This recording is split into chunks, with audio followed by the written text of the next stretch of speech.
அனைவருக்கும் அன்பு வணக்கம். திருப்பரங்குன்றம் இந்த விஷயத்தை பற்றி நம்ம இத்தனை நாளாக பேசாமல் இருந்தோம். ஆனால் இன்றைக்கு பேசியே ஆக வேண்டும் அப்படின்ற ஒரு கட்டாயம். காரணம் என்ன அப்படின்றத கொஞ்ச நேரத்தில் நான் சொல்கிறேன்.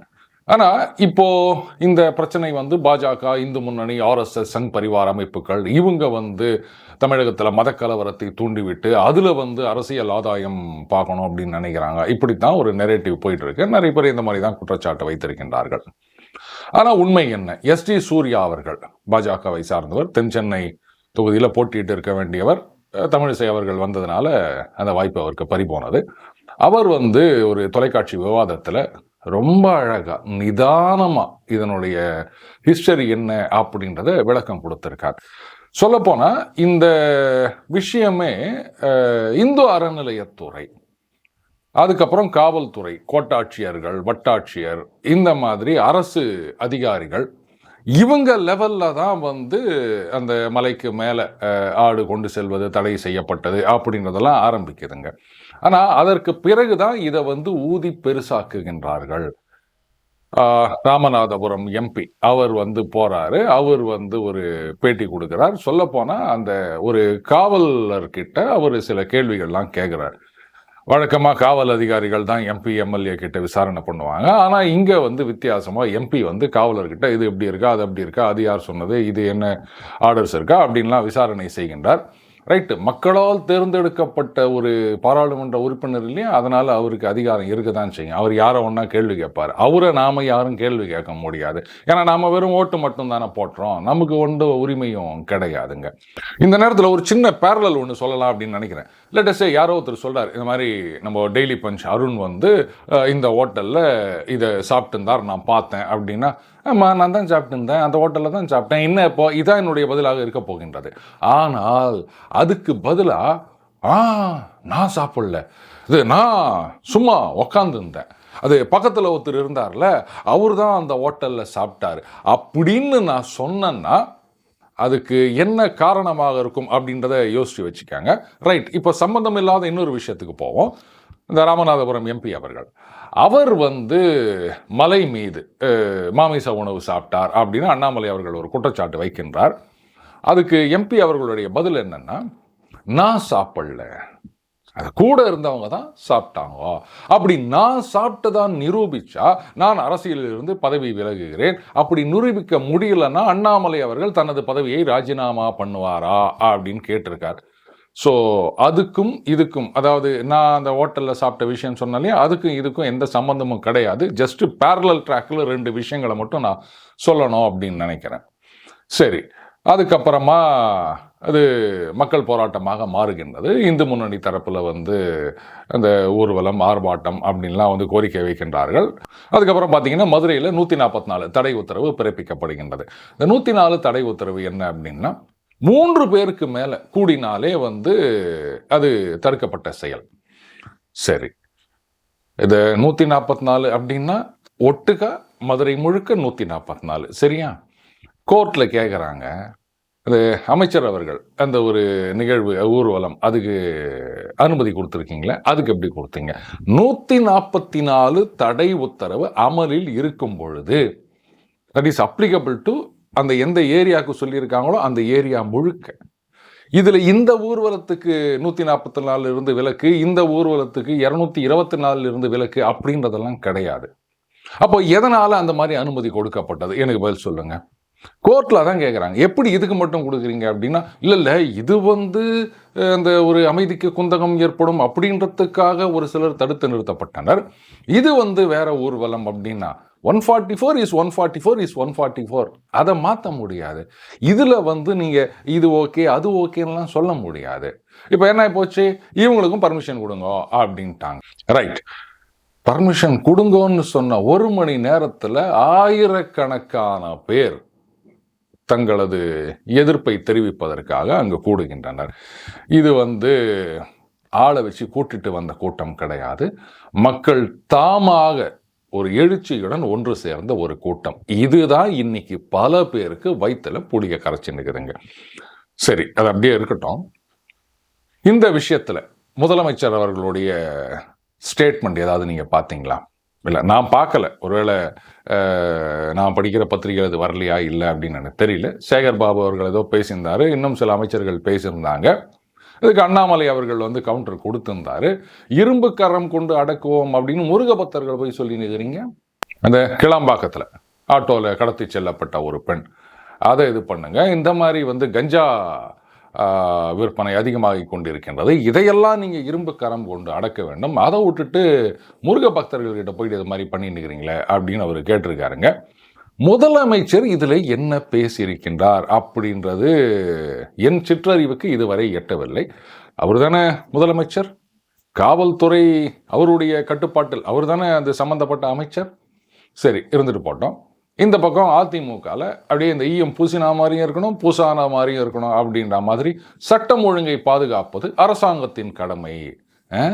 புதுசாக கண்டுபிடிச்சிக்கிறாங்க போல இது, ஏதோ ஒரு குழு போட்டு அதை கண்டுபிடிக்கிறதுக்கு இவ்வளோ நாள் ஆச்சா?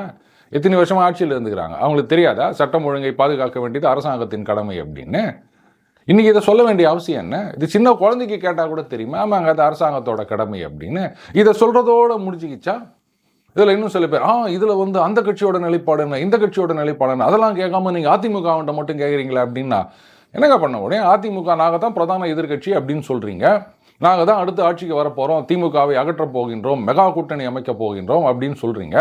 அப்போ இந்த பிரச்சனையில், இந்த சம்பவத்தில் உங்களுடைய நிலைப்பாடு என்ன அப்படின்னு தெரிஞ்சிக்க வேண்டியது மக்களுடைய தேவையா இல்லையா? அப்போ அந்த தேவையை கேள்வி கேட்க வேண்டியது பத்திரிகைகள், ஊடகங்களுடைய ரெஸ்பான்சிபிலிட்டியா இல்லையா? இதில் பார்த்தீங்கன்னா ஒரு மனு கொடுத்துக்கிறாங்க. அதில் வந்து பல கட்சியினர் கையெழுத்து போட்டிருக்காங்க. முதல்ல அதிமுக அப்படின்னு இருக்குதுங்க. இந்த கண்ணாடி வச்சு நம்ம பார்க்கும்போது அதில் திமுக இருந்ததா தெரியலங்க. சிபிஎம் இருக்கின்றது, சிபிஐ இருக்கின்றது, ஐயுஎம்எல் இருக்கின்றது, மதிமுக, தேமுதிக, இந்த மாதிரி ஏராளமான கட்சிகள் சார்ந்தவர்கள் கையெழுத்து போட்டிருக்காங்க அவங்க கட்சி பேரோட சேர்த்து. ஆனால் திமுக பார்த்தா மாதிரி எனக்கு தெரியல. அதிமுக முன்னெடுத்து செல்கின்ற ஒரு நடவடிக்கையில் மற்ற கட்சிகள்லாம் சேருவது அப்படின்றது சரி விடுங்க, அது திமுக பார்த்துப்பாங்க, அவங்க இதிலெல்லாம் எக்ஸ்பர்ட்டு. எழுத்து தானே போட்டாங்க என்னப்பா, அதனால் அவங்களுக்கு அதை பற்றி ஒன்றும் கவலை கிடையாது. ஆனால் அதுலேயும் பார்த்தீங்கன்னா அந்த இஸ்லாமியர்களுடைய உரிமை இதுதான் வந்து முதல்ல கொடுத்துருக்காங்க. அதுக்கப்புறம் அந்த கோவில் ஏதோ அந்த நடைபாதை மூடியிருக்கின்றது அப்படின்ற மாதிரி ஏதோ ஒன்று சொல்லியிருக்காங்க. அதில் எஸ்ஜி சூர்யா அவர்கள் ரொம்ப அழகாக அந்த பீஸ் கமிட்டியோட ரிப்போர்ட் அதெல்லாம் எடுத்து சொல்கிறாரு. அதில் அவர் என்ன சொல்கிறாரு, மலை மேலே வந்து இந்த மாதிரி ஆடுகளை கொண்டு செல்வது, பலியிடுவது அப்படின்றது இத்தனை வருஷமாக வழக்கம் இல்லை. இந்த வருஷம்தான் இந்த மாதிரி பண்ண உடனே முதல்ல காவல்துறையில் தடுத்திருக்காங்க. அதுக்கப்புறமா கோட்டாட்சியர், வட்டாட்சியர் இவங்கெல்லாம் வந்து பேச்சுவார்த்தை நடத்தியிருக்காங்க. பீஸ் கமிட்டி மீட்டிங் நடந்திருக்கு. இந்து அறநிலையத்துறையும் இதற்கு வந்து ஆட்சேபனை தெரிவித்துள்ளது அப்படின்ற விவரங்களை எல்லாம் ரொம்ப தெளிவாக அவர் கொடுத்துருக்காருங்க. அப்போது இந்த பிரச்சனைக்கு பாஜக, ஆர்எஸ்எஸ், இந்து முன்னணி காரணம் அப்படின்னு எப்படி சொல்ல முடியும்? எங்கிருந்து ஆரம்பித்தது? முதல்ல அதிகாரிகள் தரப்பில் தான் என்பது இது ஆட்சேபனை தெரிவித்திருக்கின்றார்கள். அப்போ இந்து முன்னணி, பாஜக, அண்ணாமலை தான் வந்து ஆட்சேபனை தெரிவித்தார்களா? இந்த பிரச்சனை அது ஒன்றும் இல்லாமல் போயிருக்கும். அந்த எம்பி அவர்கள் வந்து இதை ஊதி பெருசாக்கிட்டு போயிருக்காரு. அதுக்கப்புறமா மற்ற கட்சிகள்லாம் சேர்ந்துக்கின்னு இப்போ வந்து இது பாஜகவின் பிரித்தாளும் சூழ்ச்சி அப்படின்னு ஆரம்பிச்சிருக்காங்க.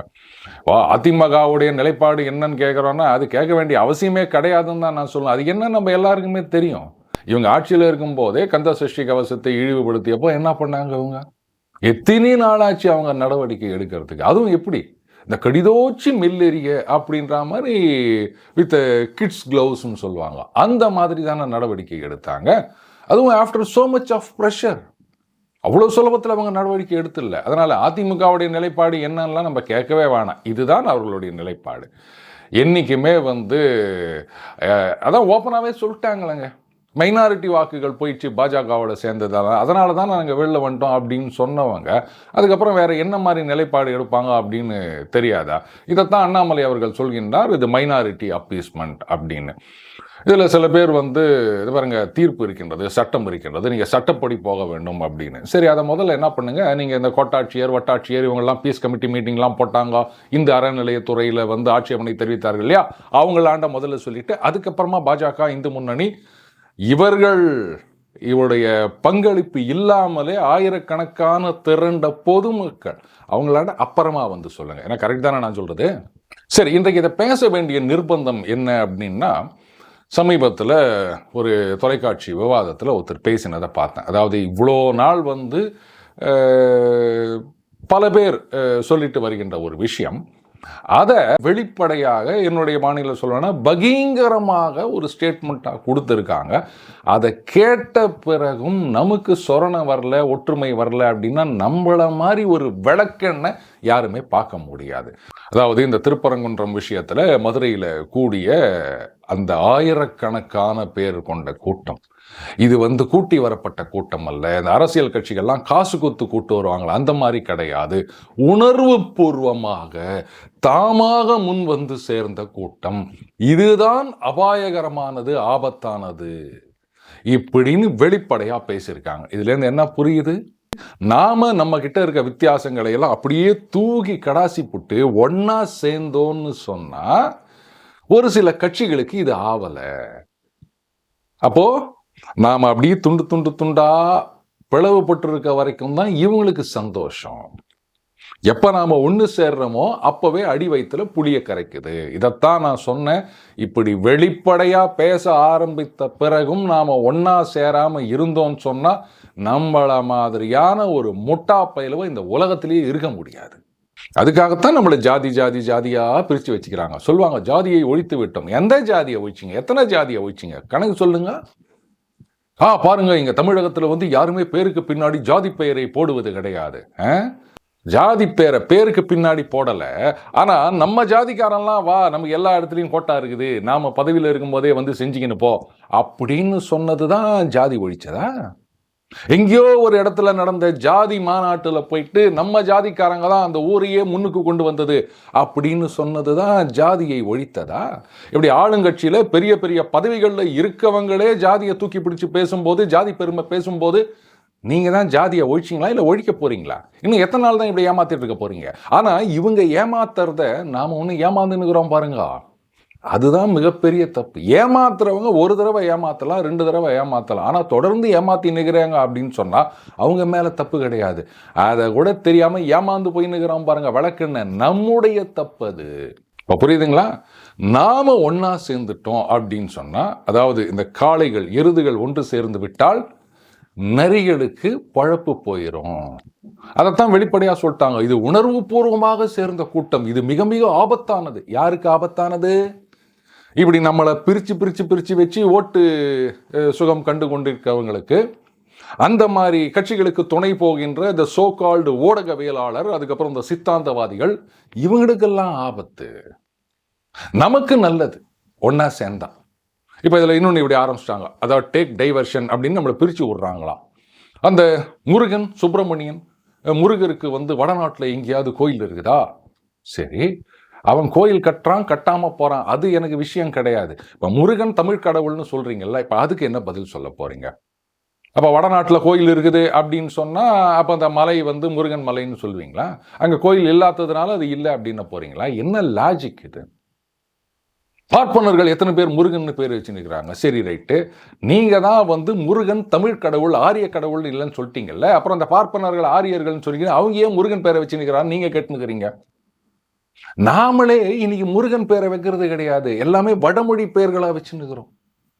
அதுக்கப்புறம் நம்ம மற்றவங்களை என்னத்தை கேள்வி கேட்கறது? வடமொழி ஆவாது, சமஸ்கிருதத்தை ஒதுக்குன்னு சொல்லிட்டு, அந்த சமஸ்கிருதம் இல்லைன்னா இங்க பாதி பேரை நம்ம எழுதவே முடியாது தமிழ்ல.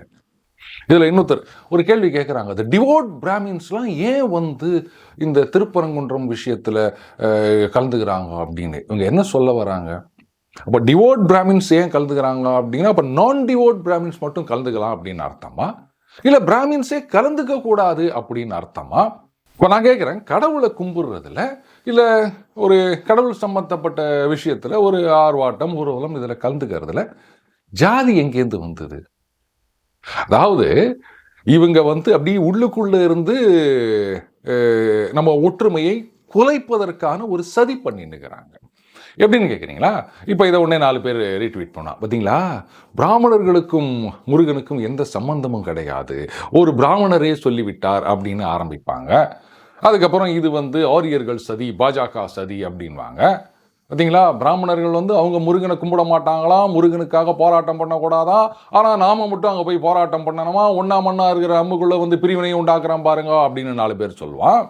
இதுக்கு தான் நான் முதல்லயே சொன்னேன், முருகன் தமிழ் கடவுள்னு சொல்லிட்டீங்க, அதனால ஆரியர்கள் இதை கும்பிடுறாங்களா இல்லையா, போராடுறாங்களா இல்லையா, இதெல்லாம் கேட்கக்கூடாது. நம்ம தமிழ் கடவுளுக்காக நாம தான் போராடணும். ஒத்துக்கிறீங்களா? ஸோ இந்த மாதிரி சிண்டு முடிகிற வேலையில சிலர் இப்போ குறுக்க பூந்து செஞ்சு நிற்கிறாங்க. எதுக்காக இந்த கேவலமான பொழப்புன்னு எனக்கு தெரியல. ஆனா இவங்க தான் பார்த்தீங்கன்னா, நாங்கள்லாம் வந்து ஜாதி மத வேற்றுமைகளுக்கெல்லாம் அப்பாற்பட்டவர்கள்னு சொல்லுவாங்க. ஒரு உணர்வு பூர்வமான எதிர்ப்பை காட்டுவதில் கூட நீங்க ஏன் ஜாதியை கொண்டு வந்து திணிக்கிறீங்க? நீங்க தான் முற்போக்கா? கேவலமா இல்லை சொல்லிக்கிறதுக்கு. இந்த மாதிரி ஆட்களை நாம வந்து அடையாளம் கண்டுகொள்ள வேண்டும். அவங்களெல்லாம் ஒதுக்கி தள்ள வேண்டும். அப்ப மட்டும்தான் அந்த ஒற்றுமைன்றது சாத்தியமாகும். இவங்களெல்லாம் நாம ஒதுக்கி தள்ளினா மட்டும்தான் அப்படியே நம்மளை துண்டு துண்டா கூறு கூறா போட்டு அப்படி பதவி சுகம் அடைந்து கொண்டு நம்ம அப்படியே தலையில குட்டிக்கினே இருக்காங்க பாருங்க, அது நிற்கும். அதை விட்டுட்டு நாமளே ஒருத்தருக்கு ஒருத்தர் நீ இந்த ஜாதி, நான் இந்த ஜாதி, நான் தான் வந்து இந்த ஊருக்கு பண்ணேன், நான் தான் இதுக்கு பண்ணேன், நான் வந்து புண்ணியம் பண்ணி பிறந்தேன், நீ பாவம் பண்ணி பிறந்த, நீ இப்படி ஏறு, நான் அப்படி ஏறு, இப்படிலாம் சொல்லிக்கினே இருந்தோம் அப்படின்னா கடைசி வரைக்கும் நம்ம நறுக்குன்னு குட்டிக்கினே தான் இருப்பாங்க. எத்தனை நாளைக்கு தான் அந்த ஜாதியை தூக்கி பிடிச்சினே இருக்க போகிறோம் நம்ம? நானும் நீயும் ஒரே ஜாதி அப்படின்னு ஒரு ஏழை போய் பணக்காரன் வீட்டில் போய் கதவை தட்டி சொல்லுங்க. முதல்ல கதவை தட்டுறதுக்கே உள்ள விட மாட்டாங்க. அப்புறம் ஏங்க அந்த ஜாதியை பிடிச்சின்னு நிற்கிறீங்க? காசு இல்லை அப்படின்னு சொன்னால் ஒரே ஜாதிக்காரனாக இருந்தால் வீட்டுக்குள்ளே கூப்பிட்டு தண்ணி கூட கொடுக்க மாட்டான். இதெல்லாம் நம்ம ஸ்டேட்டஸ். அப்படி லட்சாதிபதினா லட்சாதிபதியோட தான், கோடீஸ்வரன்னா கோடீஸ்வரனோட தான். நீ கையில் காசு இல்லாத அப்படி சோத்துக்கு சிங்கடிச்சுக்கிற ஒன்னெல்லாம் என் கூட சேர்ப்பனா, இவ்வளோ தாங்க மனுஷன். இதில் ஜாதி வச்சுன்னு என்ன பண்ண போறீங்க நீங்கள்? இது வச்சுன்னு நம்ம ஒருத்தருக்கு ஒருத்தர். ஆனால் அதுலேயும் பாருங்க, இந்த ஜாதி பெருமை பேசுவது அப்படின்றதெல்லாம் யார் வந்து நாங்கள் சமூக நீதியை நிலைநாட்டி விட்டோம்னு சொல்றாங்களோ அவங்க தான் நிறைய பண்ணிட்டு இருக்கிறாங்க. ஸோ ஜாதி அப்படின்றது நம்மளை அப்படியே கூறு போட்டு பதவி சுகம் அடைந்து கொண்டிருக்கின்ற அரசியல் கட்சிகளுக்கு மட்டுமே லாபமான ஒரு விஷயம். அதை அப்படியே தூக்கி போட்டுட்டு ஒன்று சேர்ந்தா மட்டும்தான் மக்களாகிய நமக்கு லாபம். ஸோ நாம லாபம் அடைய போறோமா இல்லை அரசியல் கட்சிகளுக்கு மட்டுமே லாபத்தை கொடுக்க போறோமா அப்படின்றத நாம முடிவு செய்ய வேண்டிய நேரம் அது. ஒன்று மட்டும் தெரியுது, நம்முடைய இந்த ஒற்றுமை இது வந்து பல பேருக்கு கண்ணுல பயத்தை காட்டிடுச்சு. அந்த பயத்தை அப்படியே தொடர்ந்து காட்ட போறோமா இல்லை வழக்கம் போல அப்படி துண்டு துண்டா சிதற போறோமா அப்படின்றத நாம தான் முடிவு செய்ய வேண்டும். மீண்டும் அடுத்த சந்திப்போம். வணக்கம்.